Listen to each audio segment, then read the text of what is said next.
एक अजामिल नाम का ब्राह्मण था। महाराज एक दिन उसने एक वैश्या को देख लिया।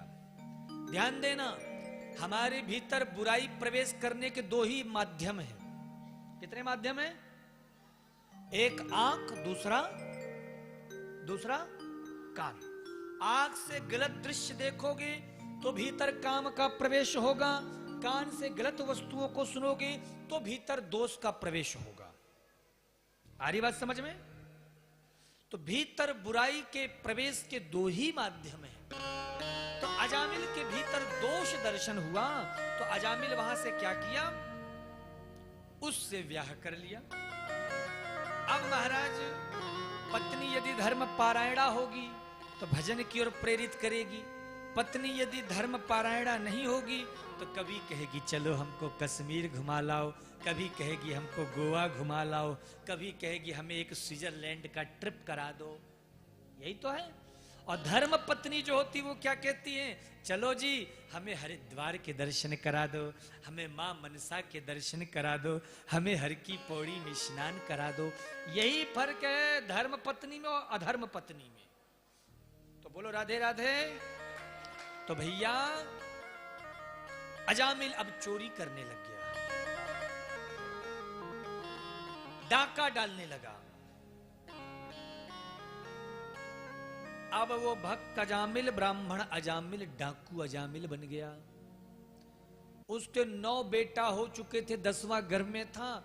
एक बार कुछ महात्मा लोग बगल से गुजरे तो उस अजामिल पर कृपा करने के लिए बोल दिए ये 10वें का नाम तुम नारायण रख देना। बहुत ध्यान से सुनना ये कथा। क्या रख देना नाम? नारायण। पत्नी ने कहा ठीक है। अब महाराज वो नारायण का जब से जन्म हुआ, अजामिल का पुत्र नारायण से बड़ा प्रेम था। भोजन करता तो कहता खाओ नारायण, खेलता तो खेलो नारायण, सोता तो सो नारायण, जागता तो जागो नारायण। हर जगह नारायण नारायण नारायण नारायण कर रहा है।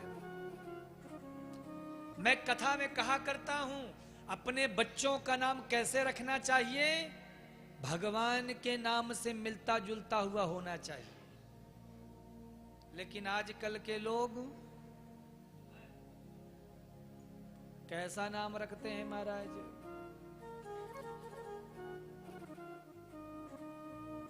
पहले के समय में नामकरण संस्कार को बड़े विधिवत रूप से मनाते थे।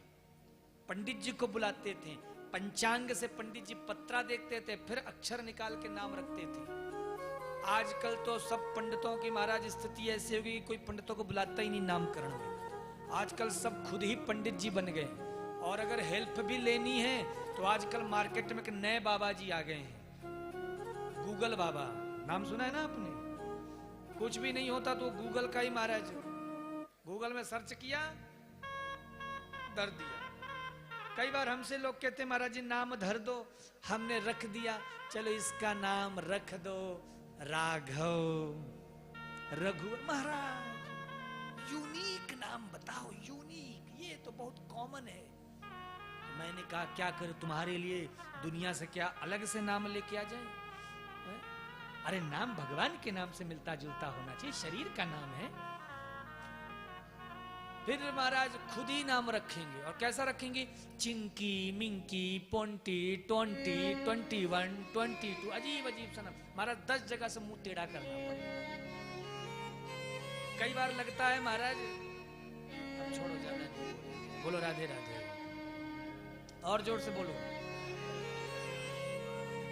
बच्चों का नाम जब हम भगवान के नाम से रखेंगे महाराज, तो इसी बहाने भगवान का नाम भी हमारे मुख से उच्चारण हो जाएगा। और एक बात बोलूं, बच्चों का नाम बड़ा रखना चाहिए। आजकल लोगों ने क्या कर दिया, छोटा नाम रख दिया। कम से कम महाराज 3 से 4, 5 जितना बड़ा अक्षर का नाम रहेगा महाराज, वो समाज में उतनी ही यश प्रतिष्ठा प्राप्त करेगा। हमारे पंडित जी का जैसे नाम हमें बड़ा प्रिय लगता है। क्या नाम है पंडित जी का? श्री विपिन बिहारी जी, है ना? कितना बढ़िया लंबा चौड़ा नाम। हमारे छोटे वाले भैया का नाम चंद्रशेखर जी, है ना? कितना बढ़िया नाम। आजकल के लोग तो भेरू, हैरू, प्रिंस,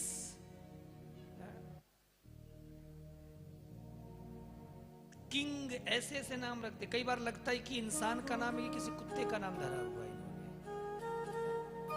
नाम रखो तो ठाकुर जी के नाम से, वैदिक पद्धति वाले नाम रखो। कभी मुसलमानी नाम ले आते हैं, कभी क्रिश्चियन नाम, कभी अंग्रेजी नाम।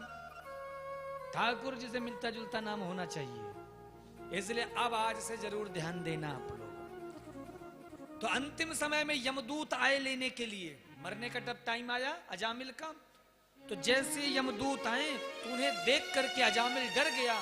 तो थोड़ी दूर में उसका बालक नारायण खेल रहा था, तो उसने क्या कहा, दूरे दूरे क्रीडनकाशक्तं पुत्रं नारायणाभयं प्लावितेन स्वरेणोच्चैराजुहावाकुलेन्द्रियः। हे नारायण, कहाँ हो, मेरी रक्षा करो। और जैसी कहा, तुरंत हमारे श्रीहरि के चक्र सुदर्शनधारी, चार चार भुजाधारी, कई ठाकुर जी के समान ही महाराज ठाकुर जी के पार्षद प्रकट हो जाते हैं। भक्त वत्सल भगवान की जय हो। पहले यमदूतों के पास से मुक्त कराकर कहाँ ले जा रहे हो? यमदूतों ने कहा, जान नहीं रहे इसको, महान पापी है, इसको यमलोक ले जा रहे हैं। बोले, पाप का और पुण्य का फैसला करने वाले तुम कौन होते हो? बोले, हम धर्मराज के पार्षद हैं। बोले, धर्मराज के पार्षद हो तो क्या तुम्हें धर्म और अधर्म की परिभाषा नहीं पता? बोले, हमें पता है। क्या है धर्म? बोले, वेद प्रणहितो धर्मः, वेद जिसका पालन करे वही धर्म है। तो बोले, वो वेद कौन है? बोले, वो वेद हमारे प्रभु नारायण हैं। और जब इसने नारायण का नाम ले लिया तो काहे का फिर अधर्म? तो पार्षदों ने कहा, सुनो महाराज, आपको कोई गलत फहमी हुई है। ये आपके स्वामी नारायण का नहीं, इसने अपने बेटे नारायण का नाम लिया है। पार्षदों ने कहा, अरे तुम धर्मराज के पार्षद हो और पता नहीं है? भैया, इसका बेटे का नारायण नाम कब पड़ा होगा? 4 साल पहले, 5 साल पहले, किसी का 10 साल, किसी का 20 साल पहले। और हमारे ठाकुर जी का नारायण नाम कब से है? भैया, किसी ने अपने बेटे का नाम कन्हैया रख दिया तो क्या वो कन्हैया हो जाएगा? किसी ने अपने बेटे का नाम नारायण रख दिया तो क्या नारायण हो जाएगा? किसी ने अपने बेटे का नाम महाराज रघुवर या राघवेंद्र रख दिया तो राम जी हो जाएगा? नहीं, असली रघुवर राघव तो वही रहेंगे, असली कृष्ण कन्हैया तो वही रहेंगे। पर हम जब उच्चारण करेंगे तो ये राघव तो केवल शरीर है, असली राघव, असली कृष्ण कन्हैया, असली मुरली बजैया जो है, बात तो वहां तक जाएगी। इसलिए छोड़ो इसे। यमदूतों ने कहा, नहीं नहीं, हम ये रिस्क नहीं ले सकते, नहीं तो नौकरी से हमें इस्तीफा देना पड़ जाएगा। बोले, नौकरी से ही वहां इस्तीफा दोगे? यहां जिद करोगे तो जिंदगी से भी इस्तीफा देना पड़ जा सकता है। महाराज, जब बात ज्यादा बढ़ गई तो भगवान के पार्षदों ने 2-4 लगा भी दिया। और जैसी 2-4 घुमा करके लगाया तो 2-4 जैसे ही महाराज जमा करके लगाया, यमदूत के पार्षद भाग गए। यमदूत के पार्षद धर्मराज के पास जाकर कहे, महाराज, हम तो सोचे थे कि आप ही संसार के विधाता हैं, ब्रह्मा हैं, नारायण हैं, मालिक हैं, लेकिन आज पता चला कि कोई और भी है। कौन? बोले, वहां 4-4 भुजा वाले कुछ पार्षद आए हुए थे। तो जैसे ही कहा महाराज, सुनते ही तत्काल तत्क्षण कथा कहती है कि धर्मराज ने स्वयं प्रार्थना की और कहा, धीरे बोलो।